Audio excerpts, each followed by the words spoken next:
शुक्लांबरधरं विष्णुं शशिवर्णं चतुर्भुजं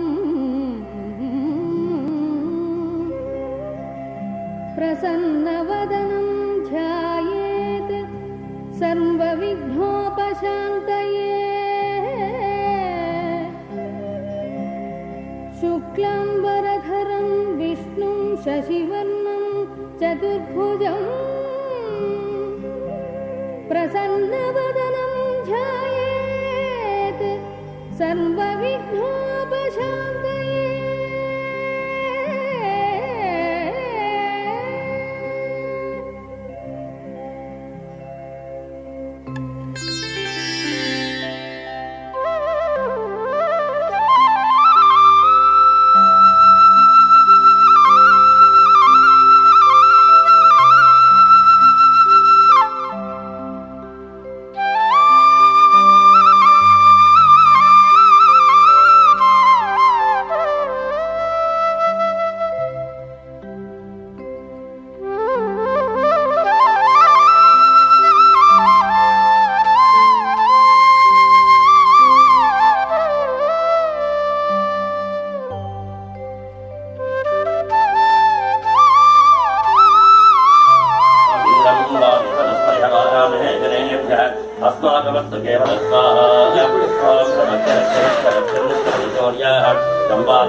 ಅಂದ್ರೆ ನಾವಿಲ್ಲಿ ಸೂರ್ಯ ಚಂದ್ರರು ಇರುವಂತಹ ಕಾಲದವರೆಗೂ ನಾವೆಲ್ಲ ಶಾಶ್ವತ ಇವೆಲ್ಲ ಶಾಶ್ವತ ಅಂತ ಪ್ರಾರ್ಥನೆ ಮಾಡ್ತಾ ಈ ನಿಜಕುಂಭ ಸ್ಥಾಪನೆಯನ್ನು ಮಾಡ್ತಕ್ಕಂಥದ್ದು. ಏನು ಅಂತಂದ್ರೆ ಪೃಥ್ವಿಯ ತೇಜೋ ವಾಯು ಆಕಾಶ ಅಂತ ಪಂಚತತ್ವಗಳಿಗೆ ಸಂಬಂಧಪಟ್ಟಂತ ಎಲ್ಲ ದ್ರವ್ಯಗಳನ್ನು ನಾವಿಲ್ಲಿ ಹಾಕಿ ಪರಮಾತ್ಮನಿಗೆ ಇಡೀ ಚಂದ್ರರಾಯ ಸ್ವಾಮಿನೇ ಇಲ್ಲಿ ಬರ್ತಾನ ಅಂತ ಯೋಚನೆ ಮಾಡಬೇಕು. ಅವನೇನ್ ಮಾಡ್ತಾನೆ ಅಂತಂದ್ರೆ, ನೋಡಪ್ಪ ಇವಾಗ 3-4 ವರ್ಷದಿಂದ ಅವ್ರನ್ನ ಮಲಗಿಸ್ಬಿಟ್ಟಿದ್ದಾರೆ, ಅದಕ್ಕೆ ನಾನು ಫಸ್ಟ್ ನನ್ನ ಒಂದು ಚೈತನ್ಯ ಕಳಿಸ್ಕೊಡ್ತೀನಿ, ಅವರು ಸರಿಯಾಗಿ ಪೂಜೆಯನ್ನ ಮಾಡಿ ನಾನು ಒಂದೊಂದಾಗಿ ಎಲ್ಲವನ್ನ ಕೊಡ್ತಾ ಬರ್ತೀನಿ, ಆಮೇಲೆ ಸಂಪೂರ್ಣವಾಗಿ ನಾನೇ ಬರ್ತೀನಿ, ಅಲ್ಲಿವರೆಗೂ ನೀವು ಹೋಗಿರಿ ಅಂತ ಹೇಳಿ ಪರಮಾತ್ಮ ತನ್ನ ಒಂದೇ ಒಂದು ಚೈತನ್ಯವನ್ನು ಕಳಿಸ್ಕೊಡ್ತಾನಂತೆ. ನಾವು ಆಮೇಲೆ ಪೂಜೆಯನ್ನು ಮಾಡಿ ಪ್ರತಿನಿತ್ಯ ಮುಖ್ಯವಾಗಿ ಹೋಗ್ಬೇಕಾಗೋದು ಭಕ್ತ ಸಮೂಹ ಇಲ್ಲಿರ್ಬೇಕು ಅಂತ ನಾವು ಬಂದು ಕೈ ಮುಗಿದು ಪ್ರಾರ್ಥನೆ ಮಾಡಿಕೊಂಡು ಸಾಯಂಕಾಲ ಬಂದು ನಾವು ಹೇಳ್ಬಿಟ್ಟು ಹೋದ್ರೆ ಭಗವಂತ ಯಾವಾಗಲೂ ಭಕ್ತರ ಕೃಪಾಳು ಇಲ್ಲೇ ಇರ್ತಾನಂತ. ಅವಾಗ ಅವರ ಸಂಪೂರ್ಣವಾದಂತಹ ಎಲ್ಲ ಅವರ ಚೇತನಗಳು ಇಲ್ಲಿ ಬರುತ್ತೆ. ಹಾಗಾಗಿ ಅದರ ಮೊದಲ ಅಂಶವಾಗಿ ನಾವು ಇಲ್ಲಿ ತುಂಬಾ ಸ್ಥಾಪನೆ ಮಾಡ್ತಿದ್ದೀವಿ. ಎಲ್ಲರೂ ಕೂಡ ಪ್ರಾರ್ಥನೆ ಮಾಡ್ಕೊಂಬೋಣ. ತ್ವಮೇವ ಪರಮಾಶಕ್ತಿಃ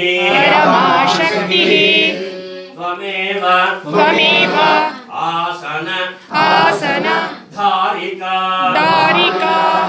ಸಂತೃಪ್ತಯಾ ತ್ವಯಾ ದೇವಿ ಧಾತವ್ಯಂ ಇಹ ಸರ್ವದಾ. ಇದರಿಂದಲೇ ಸಂಪೂರ್ಣವಾದಂತಹ ಭೂಮಿಯಿಂದ ಬರ್ತಕ್ಕಂತಹ ಎಲ್ಲ ಅವನಿಗೆ ಸಂಬಂಧಪಟ್ಟಂತಹ ಚೇತನಗಳು ಕೂಡ ಬರುತ್ತಂತೆ. ನಾವು ಗೋಪುರವನ್ನ ಮಾಡಿ ಕಲಶವನ್ನ ಇಟ್ಟಾಗ ಮಳೆ, ಸೂರ್ಯನ ಕಿರಣಗಳು, ಗಾಳಿಗೆ ಸಂಬಂಧಪಟ್ಟಂತ ಎಲ್ಲವೂ ಅಲ್ಲಿಂದ ಬರುತ್ತಂತೆ. ಹಾಗಾಗಿ ಭೂಮಿ ಮತ್ತು ಜಲ ಎರಡೂ ಇಲ್ಲಿಗೆ ಬರುತ್ತೆ, ಇಲ್ಲಿಂದ ಬರುತ್ತೆ. ಎಲ್ಲ ನೋಡಿ ಯಾವ್ಯಾವ ಇದೆ ಎಲ್ಲ ಹಾಕ್ಬಿಡಿ. ಆ ಕಡೆ ಈ ಕಡೆ ಇರೋದೆಲ್ಲ ನೋಡಿದ್ರೆ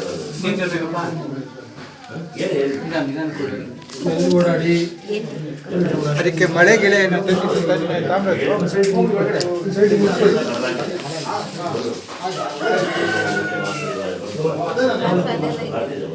ಅದು ಎರಡು ಲೋಹ ಪೀಠನೂ ಇದೆ.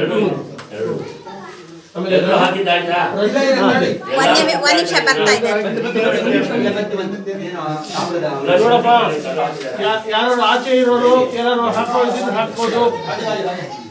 ಸುದರ್ಶನ ಚಕ್ರ ಇದ್ದಂತ ಅಲ್ಲಿ ಇಟ್ಬಿಟ್ಟಿದೆ ಎಲ್ಲ ಅದರೊಳಗೆ ಇಟ್ಟು ತಟ್ಟಲ್ಲಿ ಇಟ್ಟಿದೆ ಸುದರ್ಶನ ಚಕ್ರ ಆಚೆ ಹೋಗಿದ್ಯಾ ಚಂದ್ರ ಗಂಗಾನಾದ ಮಾಡೋದು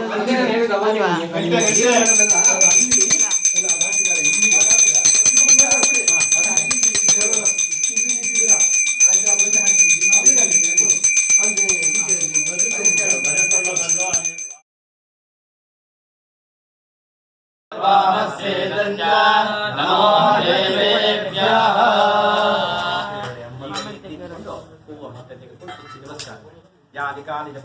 जन्मान्तरकृतानि च कानि विनश्यन्ते प्रदक्षिणं बले बले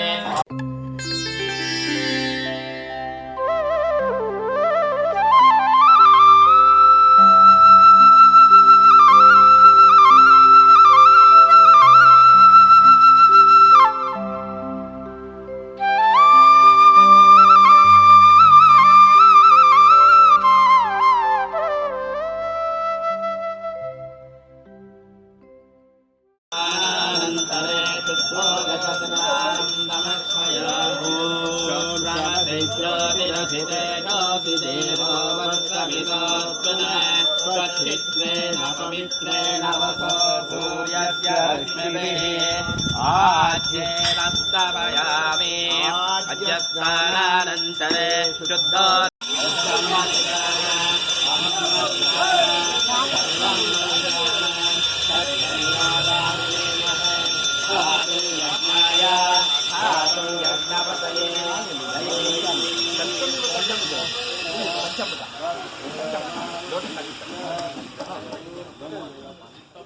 पंचगव्य अल्ल पंचगव्य